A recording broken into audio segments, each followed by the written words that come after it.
Namo tassa bhagavato arahato samma sambuddhassa Dunniggahassa lahuno yattha kama nipatino Chittassa damato sadhu chittang dantam sukhavaham.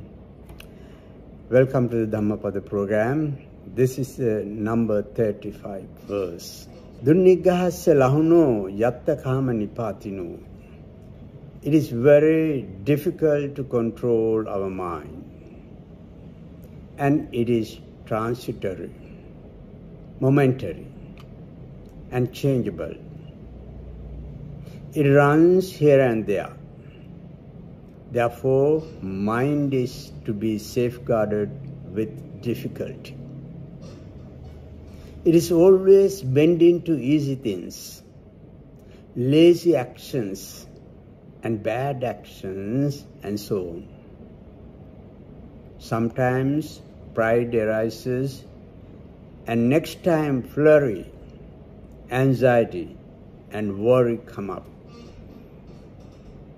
It does not know whether this is a suitable place or an unsuitable place. It tries to attach sensual pleasures which generate short-term happiness and long-term unhappiness, suffering, and anguish.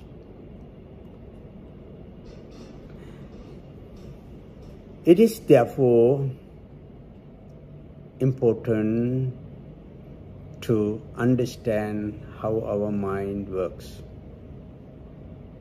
Momentary changing and instant fluctuating are considered to be the very foundation of our mind.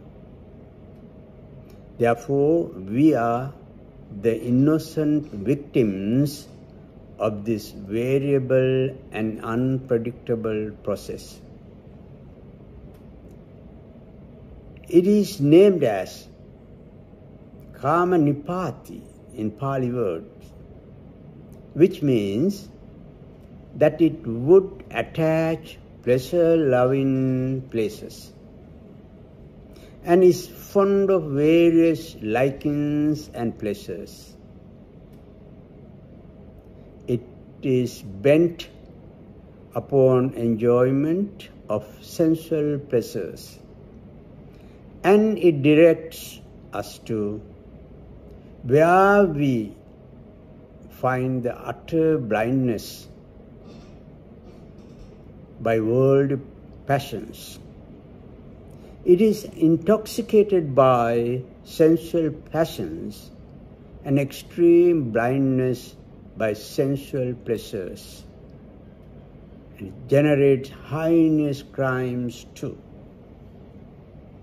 Today, many humans are in the Kama Asana path, the path of the craving for sensual pleasures, and they can be coined as the pleasure-seeking ones.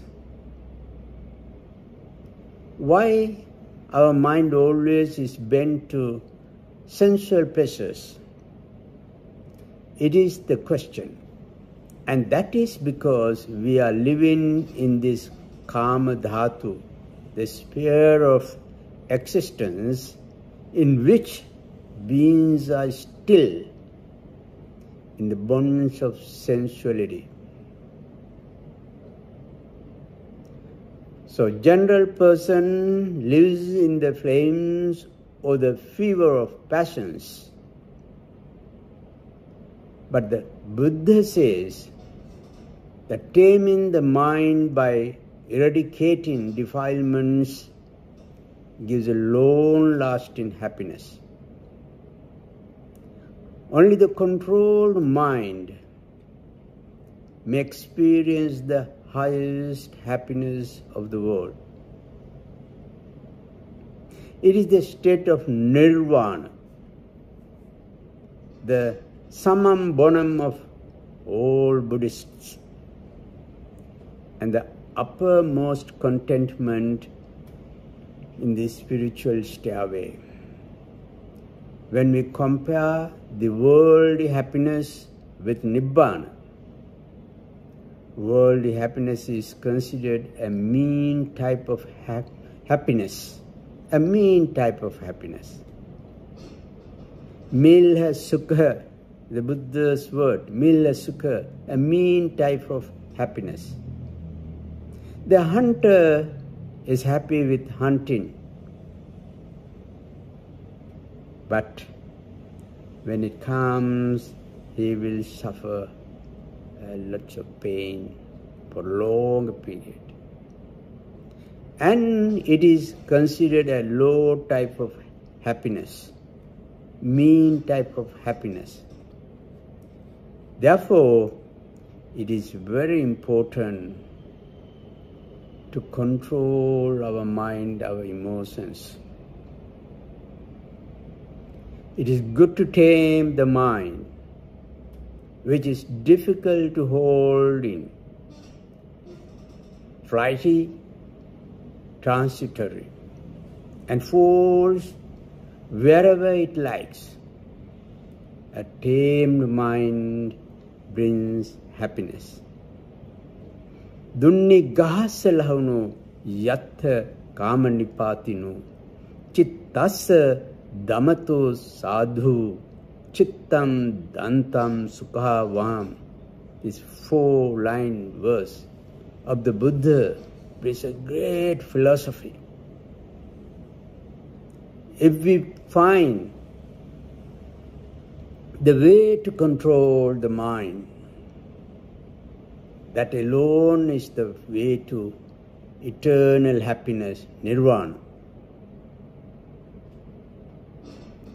It is good to tame the mind, which is difficult to hold in,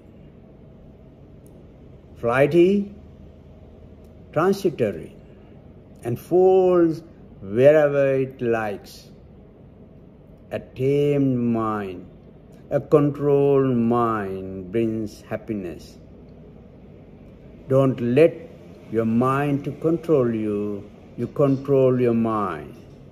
Don't do what the mind wants, but let the mind do what you want. If you take your mind under control, then everything will be available for you under the sun. The utmost happiness, free from all sort of suffering. The path to that uttermost happiness, the nirvana, is to take your mind under your control. The controlled mind brings the lasting happiness. Try your best to take your mind under control. Guide your mind. Don't let the mind guide you, but instead you guide the mind to do what you want. That will bring the highest happiness under the sun. May you all be well and happy.